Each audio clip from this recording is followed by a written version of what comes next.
5월 7일 금요일 매일 성경 묵상을 시작하겠습니다. 오늘 우리들에게 주시는 하나님의 말씀은 잠언 3장 1절로부터 10절까지의 말씀입니다.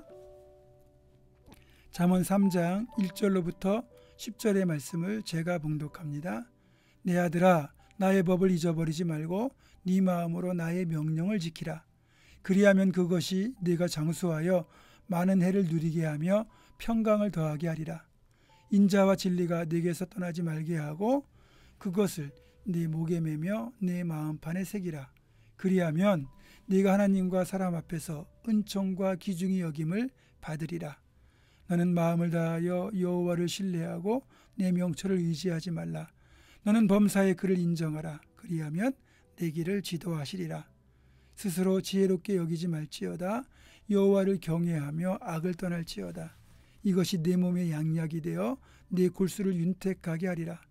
내 재물과 내 소산물의 처음 익은 열매로 여호와를 공경하라. 그리하면 내 창고가 가득히 차고 네 포도즙 틀에 새 포도즙이 넘치리라. 오늘 본문은 이렇게 시작하죠. 내 아들아. 오늘 본문은 바로 아들 같은 젊은이들에게 주는 교훈이 실려 있습니다. 젊음이라는 그 사실 자체는 그 무엇과도 바꿀 수 없는 복 중의 복입니다. 그런데 이런 말이 있죠. 젊을 때는 시간과 건강은 넉넉한데 돈이 없고, 그래서 부지런히 돈을 벌다 보면 나이가 드는데, 그래서 나이가 들면 돈은 넉넉한데 반대로 시간과 건강이 없다는 거죠. 이런 말도 있습니다. 젊을 때는 몸을 아끼지 않고 죽어라 돈을 벌고, 그래서 돈을 벌었는데 결국 건강을 잃어버려요. 그래서 나이가 들면 잃어버린 건강을 다시 되찾기 위하여 그동안 벌어놓은 돈을 다 쓴다는 겁니다. 이걸 보면 결국 돈과 건강을 쫓는 악순환이 계속되고 있는 거죠. 그래서 어찌 보면 너무 급하게 살기보다는 가끔은 삶의 속도를 늦추고 그 자리에 멈춰서서 하늘도 보고 주변 풍경도 감상하면서 돌아온 길을 뒤돌아보고 또 내가 제대로 가고 있는지 점검해 볼 필요가 있다는 겁니다. 여러분, 줄이 너무 팽팽하면 끊어질 수 있거든요. 현악기는 연주할 때는 줄을 팽팽하게 하지만 연주가 끝나면 느슨하게 풀어놓아야 오래 사용합니다. 미국의 유명한 가수이자 라디오 진행자로 크게 성공한 사람 중에 에디 칸토라는 분이 있는데, 이 에디 칸토가 성공을 위해 질주하던 전형적인 미국 청년입니다. 앞만 보고 죽어라 달려가고 열심히 공부하고 열심히 일하고 열심히 뛰는 청년이었는데, 그렇게 살던 어느 날 시골 사는 어머니로부터 한 줄짜리 짧은 편지를 받아보고는 크게 충격을 받습니다. 편지에는 아들을 향한 어머니의 애정어린 충고가 들어있었습니다. 어머니의 편지의 내용은 이런 거였어요. 아들아, 너무 빨리 달리지 말아라. 그렇게 하면 주변의 좋은 경치를 하나도 보지 못하고 지나치게 된단다. 칸토는 어머니의 짧은 편지를 보면서 깊은 생각에 잠기게 되었고, 그 뒤로 자기 수첩에 다음 4가지 질문을 써놓고 항상 자신을 점검하며 살았다고 합니다. 첫 번째 질문은 이거예요. 나는 맹목적 야심을 위해 달리는가? 아니면 가치 있는 일을 위해 사는가? 두 번째 질문은 성공을 위해 일하는가? 사랑하는 사람을 위해 일하는가? 세 번째 질문은 물질적 성공을 원하는가? 인생의 참다운 보물을 원하는가? 마지막 4번째 질문은 이기적인 삶을 사는가? 이타적인 삶을 사는가? 칸토는 이 어머니의 편지를 보고 이제 생각에 잠겼다가 자기가 수첩에 자기 점검을 위해 써놨던 이 4가지 질문을 늘 보면서 정말 가치 있는 삶을 위하여, 사랑하는 사람을 위하여, 인생의 참다운 보물을 위하여, 그리고 이타적 삶을 위하여 살고자 노력했다고 합니다. 여러분, 성경을 포함하여 조상들의 삶의 지혜와 교훈, 통찰이 담긴 귀한 진리들을 잊으면 안 됩니다.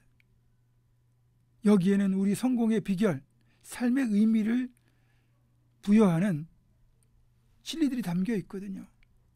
이것들을 잊지 않기 위해 애쓰고 노력하는 것이 우리가 성공적인 삶을 추구하되 의미를 잃어버리지 않고 꿈과 비전을 이룰 수 있는 길이라는 겁니다. 이 사실을 오늘 본문은 이렇게 말하죠. 3절입니다. 인자와 진리가 너를 네 곁에서 떠나지 말게 하며 그것을 내 목에 매며 마음판에 새기라. 목에 매고 마음판에 새기라고 그러죠. 여러분, 지금처럼 번호키도 아니고 열쇠로 현관문을 잠그던 시절에 아이들이 현관 열쇠를 잊어버리지 않으려고 하는 가장 좋은 방법은 뭐냐면 열쇠에다가 줄을 끼워서 목걸이처럼 목에 걸고 다니는 겁니다. 그러면 항상 내 몸에 붙어 있잖아요. 이것을 다른 식으로 표현하면 마음판에 새기는 겁니다. 결국 이 시대를 살아가는 우리가 이렇게 마음판에 새기고 목에 매기 위해서는 말씀을 가까이 할 수 있는 여러 가지 좋은 방법들이 있잖아요. 그걸 다 동원해야 되는 거예요. 예배 참석, 또 시간을 정해서 드리는 기도, 그리고 깊은 말씀 묵상, 또 성경 통독, 신앙서적 읽기, 또 기독교 채널 시청 등 나로 하여금 자꾸만 하나님 말씀을 자주 듣도록 노력해야 돼요. 이게 마음판에 새기는 겁니다. 이렇게 인자와 진리, 즉 하나님의 말씀을 우리 마음판에 새기고 살아가면 그것들이 우리를 어긋난 길로 벗어나려고 할 때 우리를 지켜줍니다. 세상의 유혹과 시험에 흔들릴 때 우리를 잡아줍니다.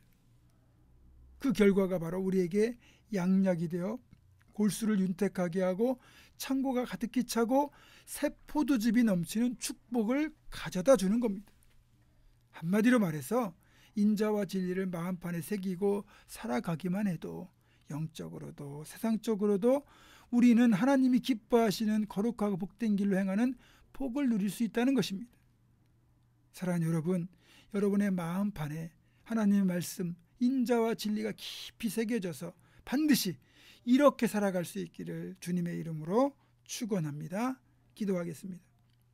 하나님, 우리에게 주시는 교훈을 마음판에 새기고 하나님 말씀대로 인자와 진리가 우리를 떠나지 않게 함으로써 그 말씀 따라 살아갈 때 그것이 우리를 복되게 하고 우리에게 양약이 되어 새 포도즙이 넘치는 축복을 주는 것처럼 정말 우리가 끝까지 마음판에 하나님의 말씀과 진리와 인자를 새기고 살아가는 복된 사람 다 되게 하여 주시옵소서.